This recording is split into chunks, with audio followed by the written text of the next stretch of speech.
ವೀರ ಕನ್ನಡಿಗ cinema ಕತೆ. ವೀರ ಕನ್ನಡಿಗ ಸಿನಿಮಾದಲ್ಲಿ ಪುನೀತ್ ರಾಜ್ಕುಮಾರ್ ನಾಯಕನಾಗಿ ನಟಿಸಿದ್ದಾರೆ. ನಾಯಕನು ಧೈರ್ಯಶಾಲಿ, ಪ್ರಾಮಾಣಿಕ ಮತ್ತು ಸಾಹಸಿ ಯುವಕನಾಗಿದ್ದು ತನ್ನ ಕುಟುಂಬವನ್ನು ತುಂಬಾ ಪ್ರೀತಿಸುತ್ತಾನೆ. ಸಮಾಜದಲ್ಲಿ ನಡೆಯುವ ಅನ್ಯಾಯ ಮತ್ತು ದೌರ್ಜನ್ಯವನ್ನು ಅವನು ಸಹಿಸುವುದಿಲ್ಲ. ಬಡವರು ಹಾಗೂ ನಿರಪರಾಧಿಗಳ ಪರವಾಗಿ ನಿಂತು ಅವರಿಗೆ ನ್ಯಾಯ ಕೊಡಿಸಲು ಹೋರಾಡುತ್ತಾನೆ.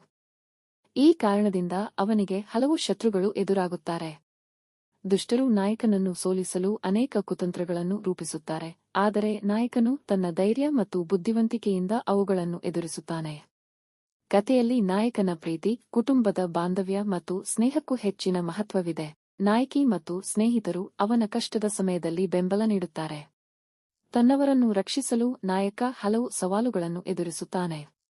ಕತೆ ಮುಂದುವರಿದಂತೆ ಅನ್ಯಾಯದ ವಿರುದ್ಧದ ಅವನ ಹೋರಾಟ ಮತ್ತಷ್ಟು ತೀವ್ರವಾಗುತ್ತದೆ. ಕೊನೆಯಲ್ಲಿ ನಾಯಕನು ದುಷ್ಟರ ವಿರುದ್ಧ ಹೋರಾಡಿ ಅವರ ಕುತಂತ್ರಗಳನ್ನು ವಿಫಲಗೊಳಿಸುತ್ತಾನೆ. ಸತ್ಯ ಮತ್ತು ನ್ಯಾಯಕ್ಕೆ ಜಯ ಸಿಗುತ್ತದೆ. ಸಿನಿಮಾ ಧೈರ್ಯ, ಪ್ರೀತಿ, ಸ್ನೇಹ, ಕುಟುಂಬದ ಮೌಲ್ಯ ಮತ್ತು ಅನ್ಯಾಯದ ವಿರುದ್ಧ ಹೋರಾಡುವ ಸಂದೇಶವನ್ನು ನೀಡುತ್ತದೆ. ವೀರ ಕನ್ನಡಿಗ ಆಕ್ಷನ್, ಸಾಹಸ ಮತ್ತು ಭಾವನಾತ್ಮಕ ಅಂಶಗಳನ್ನು ಒಳಗೊಂಡ ಮನರಂಜನಾತ್ಮಕ ಕನ್ನಡ ಸಿನಿಮಾವಾಗಿದೆ.